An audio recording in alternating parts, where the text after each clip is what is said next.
Don't tell me City cannot be punished by a team that is playing counter-attack. They were punished by the great Manchester United. I'm not saying that. I'm not saying that. Yes. In fact, if you talk of Manchester United, that was a proper preparation They were for Man punished City. with Manchester United. That is a proper preparation for Manchester City. They were punished, as you say, Yes. but City won the match. Which team punished Manchester City? City won the match. It was Manchester United. No.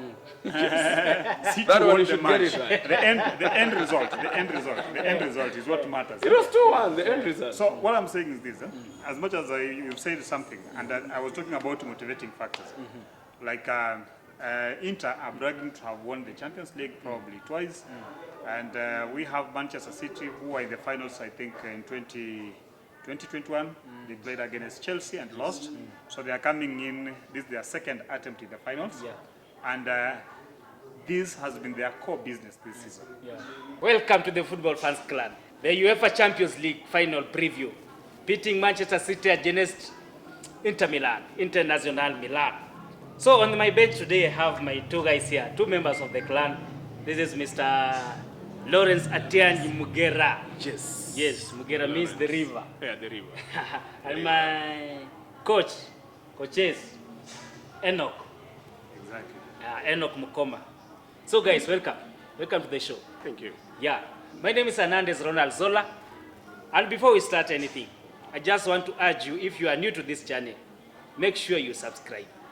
Just please subscribe, like this video, and share. Let's move together. Football Fans Clan is the only place you can get the fans' feelings, opinions, and discussions about anything that happens around the world of football. So my guys, how are you? I'm fine, thank you. Yeah, you're fine. I'm happy to see you. Yeah, I want us to talk about the UEFA Champions League final that's coming up this Saturday. Manchester City versus Internazionale Milan. First of all, first question for you guys. Did you expect a final like this one? City meeting Milan when this season started. Did you expect Milan versus City in the final, Mr. Enock? To be honest, I didn't expect. Yeah. Because I thought Inter Milan was not a team that will get to finals. But football being what it is, Yes. and fate being what it is, Yes. they are there. It's a final. We have no choice but to have it. Lawrence, Yeah. City, Inter Milan. Was it a final you are looking forward to when this season started? Okay, to be honest, Yes. let me say no, because we had some better teams than Milan. As much as City has been on fire since day one, but Inter Milan has been struggling. But having a team like PSG, Bayern Munich, Real Madrid, all of them being eliminated, it was a shock to many. But now they're here, they're at the final. Maybe they have something to prove to us. Let us sit and watch. We are waiting to see something we've never seen before. Yes. Yes. So looking at this final, I was reading somewhere, watching a certain interview, Erling Haaland talking about this final. And Erling Haaland says that he was signed to win the Champions League. This is the game he was signed for. City could win anything they want without him. But this one is the only one that made City sign Haaland. And now they are there in the final. It's a big game. I think Guardiola wants to win it for City. City wants it. They want to win it for the first time. Then on the other side, you see Inter Milan. Inter Milan have come a long way. There was a time Inter Milan seemed that it is lost. Simone Inzaghi came in and he has done wonders. They're in the final. Inzaghi says this is the game of his life. He wants to win it for Milan. How do you see this match going? Let's listen to you. Okay, when you talk of Haaland saying he was signed for this game, we have seen fate has just brought them there. So you cannot tell me he was signed for this game. If you ask Napoli, they were saying the same thing before they were eliminated. Yes. They were like, this is our season. We are on fire. We want to win this. And now they are nowhere, right? Yes. When you go to Inter Milan's squad, their coach is saying this is now the time he has been waiting for. Yes. Now everybody is waiting for this time. If you ask players like Lukaku, he will tell you the same thing. Yes. Ask somebody like Lautaro Martinez, he will tell you the same thing. Now, when Haaland is telling us he was signed for this, yes, we know. He has scored some great goals this season. He's on another level. We can't compare him with anybody, but this is another game. A game that we don't know how it's going to be. We just want to see what he's going to do. If he's going to score, he has just had some 2 finals before. I mean, the other final, FA Cup, he didn't score. So there is no guarantee that he's going to score either way. And he said like this, you can look at it like this way. He has scored 52 in 52. Or you can say he has only scored 1 in last 7. So Maybe, which one will you want to go with? I'll go with this. Yeah. He scored some good hat tricks to some defenders who were disorganized. And maybe he's going to meet some of the best defenders. Because as we know, Italy all along has been having some great defenders. Yes. Look at Inter Milan defense. They are going for 3 at the back, and then they follow. So they have that midfield that is going to cover the defense. Now, penetrating to this defense might be a headache to these guys. Yes. So it's not just a walk in the park. They're not just going to. They're going to meet somebody who is prepared for them. I mean, they've watched the clips. Yes. They've seen Haaland play. They know how he runs behind the defenders. Yeah. They know that. And that is what they're going to do. They're going to work on that. So let us see. And maybe we can get a surprise of the year. Yeah, this opinion, I tell you. Yeah. Enoch, what's your opinion on this? To be sincere, Yeah. Haaland is a great player. He has 52 out of 52. You brought in another aspect, 1 in 7. Yes. But even if it's 1 in 7 or 52 out of 52, what has his role been? He has scored 1, yes, but as a team, how many goals has Manchester United scored? Manchester City scored. Let's take, for instance, the last final. What happened? Haaland is a bully. Haaland is a bully. I think he's now the best centre forward. The best centre forward we are having in the world at the moment. Yes. At the moment, because he's bullying defenders. He's trying to open up the defenses. He's trying to create spaces for his backup, the likes of De Bruyne, Gundogan, and Silva, to try and score. So it's not even about Haaland scoring in this final, but it's him versus the 3 centre backs, because I'm made to understand Inter plays with plays a system, a format of 5-3 something. He plays with 3 centre backs and 2 wing backs. Yes. So it is him versus the 3 centre backs. How they handle it, that will determine how that game will end. Yeah. And you know, Haaland is someone who does these things consistently. He's not like any other striker who backs off. If he's pressed here, he backs off. No, he will try here, he will try there. He keeps trying, he keeps pushing, he keeps chasing balls, he keeps pushing defenders in, out, and creating problems to them. And that has also that has given Manchester City the strength in terms of, if Haaland is not scoring, then you've always seen De Bruyne is scoring. If Haaland is not scoring, you've seen in the last few games Gundogan scoring. Yeah. If Gundogan is not scoring, then you will find that if they manage to close those spaces in between them, you find Grealish will score, or Mahrez on the other side can score, or even Phil Foden, if he's brought in, will still score. All that, give it to Haaland, because he's opening up those spaces in the defensive part. Yeah.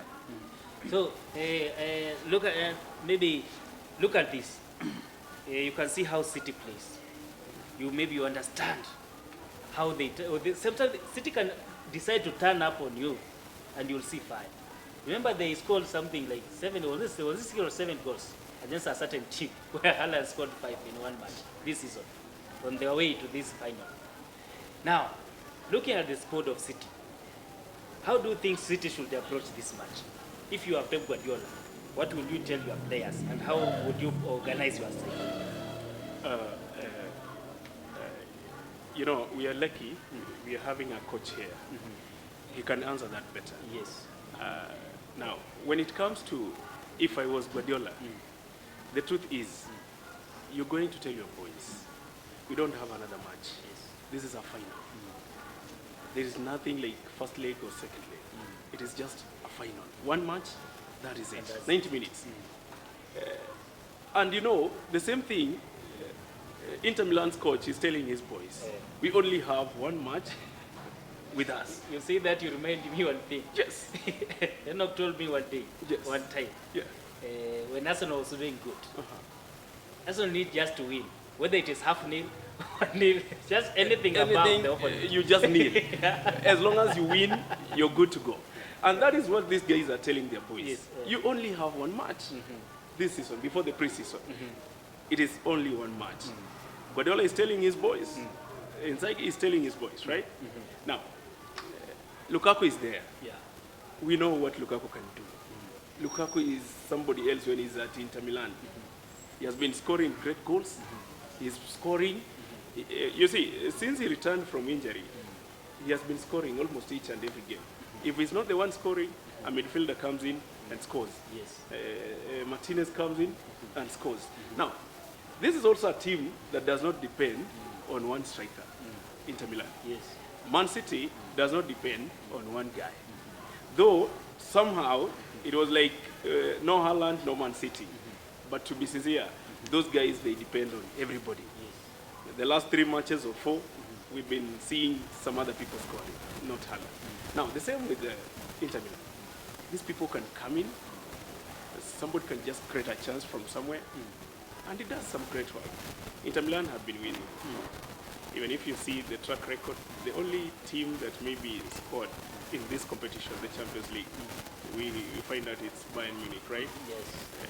It's the only team that has topped maybe Inter Milan when it comes to this. Maybe they had that a simple run or a clear run or whatever, no best challenge, but the fact is it is a Champions League. Everybody is a champion. So when you find you scoring against Victoria Pleasant, Victoria Pleasant is a champion of their own, right? Barcelona are champions of their own. Yeah. You know, you come score against AC Milan, they're champions of their own. Everybody qualified in Champions League is known as a champion because whether you are a number 4, whether you're number 5, you are a champion. Now, all these guys, they've proved, they've gone there. Okay, there are some shaky matches Manchester City played. Because when you come and see the last time they played, was it RB Leipzig? They had a draw, and then they came and killed the game, right? Yeah. They've come, played against Real Madrid. We've seen it was a tough game, though looked somehow shaky, the second leg. You see, so it doesn't mean they have that sure bet. They can also struggle in some matches, depending on how the opponent has just come. So it means it's all about what the coach has told you and what you're going to do in that field. Inter Milan might come and say, we want to defend. Yeah, let us get hold of these guys for the first 45 minutes. Then we come at the second half, we reorganize ourselves, try to score, right? Man City might want to come and kill the game, first half. And then they find it's a hard nut to crack. Then they come the second half, they find everybody is prepared. Inter Milan is prepared, Man City is prepared. It might be a brain game here. So let us see how it is going to be. How the players are going to unveil their strength and their match. Let us see. But what I can bet on, let us not expect a very one-sided final. This is going to be a very tough one. Yes. And you've said very well that Inter Milan will always have 5 players in the midfield. It has 5, always 5. Which is okay. They have 2 wing backs and they still have their 3 midfielders Yes. who are always operating around the midfield. Now the danger is here. The danger is here. What quality of midfielders do you have? You see, if you are talking of Inter Milan, we are talking of Dumfries, I think. We are talking of Dumfries, we are talking of Brozovic is there. Brozovic. Yes. We are talking of this other guy. Yeah. But when you come to Manchester City, we are talking of De Bruyne, who is dropping deep to come and collect that ball, support the midfield. We are talking of Ike Gundogan. We are talking of Rodri. Or Bernardo Silva. We are talking of Bernardo Silva. Yes. And you look at the composition, and City are also playing with Stones, who is always pushing forward. He's more of a central defender, but he's always pushing forward. becoming a midfielder by right. Therefore, you look at it, at any given time you find that Manchester, if Inter will have 5 midfielders, Man City will have 6 midfielders. That is a trick that Pep has used all along. Number 2, Pep has been using these inverted fullbacks. Inverted fullbacks, where you have the right back or the left back coming in as an added midfielder, playing more of a midfield role. That even it can make it even 7v5 in that midfield. You look at it. Number 3, you look at the quality in terms of ball play midfield for City compared to Inter Milan. Then City still have a higher chance. Number 4, I don't know which number I've reached. You look at those guys, they are never in a hurry. They are never in a hurry. They can play that ball as much as they can around there, and they can do that throughout the match. If they do that throughout the match, and they manage to have the ball, to retain the ball with them, then Inter Milan will do nothing. The thing is, ball retention, City have it. City are good in ball retention.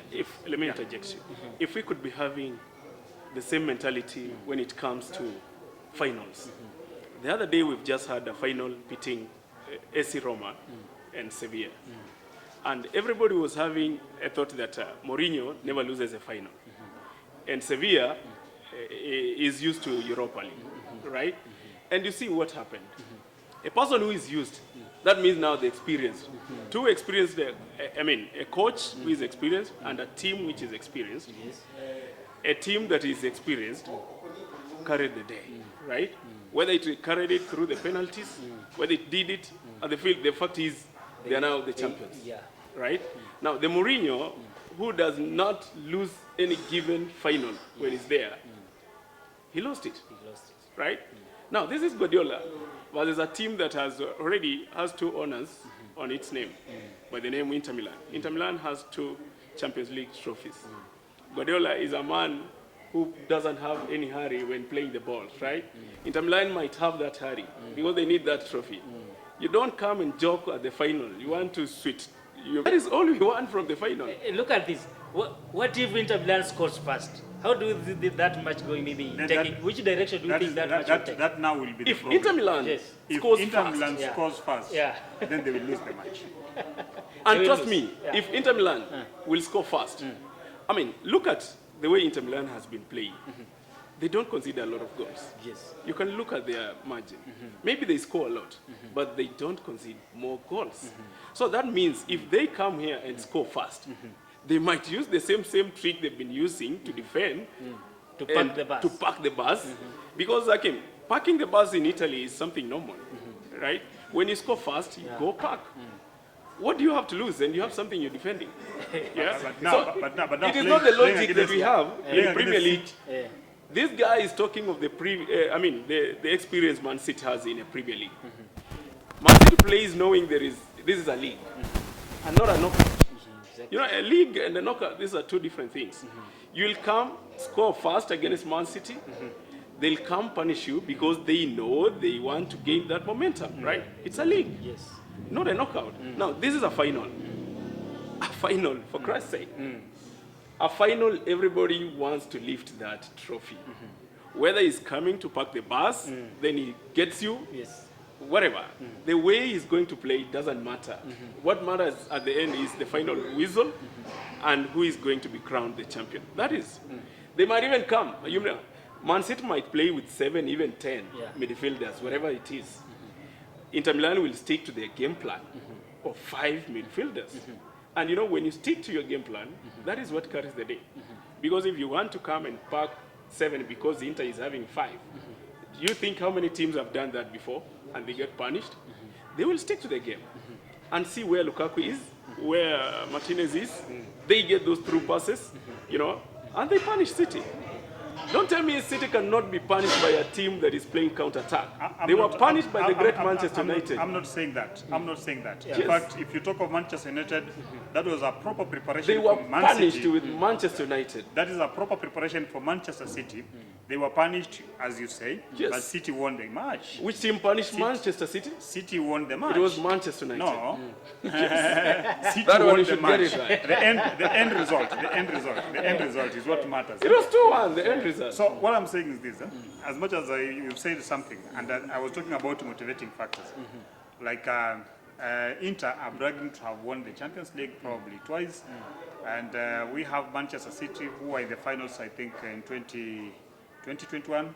They played against Chelsea and lost, so they are coming in, this is their second attempt in the finals, and this has been their core business this season. They've won the Premier League almost 3 times in a row. They've won FM. Now, their core business, the core business Pep has in Manchester City was to win the Champions League. And this is the moment that is coming for him. So, if he is going to do that, and he has won, that will be a treble if he wins, I think he will carry the day. But we have other factors which are in play, though I don't know how they play around, because we still have the Toure curse that is running around Manchester City. The Toure curse, I know we can talk about. I don't know if it will work out. I think if Manchester has to lose, then we will talk about the Toure curse. That's just one thing we may talk about it. My friends, If City loses. my friends, let me tell you one thing. Each and every coach goes at a specific team, knowing very well is going to lift what that team has never lifted, right? Man City has never lifted this Champions League trophy. The likes of, there are some other teams.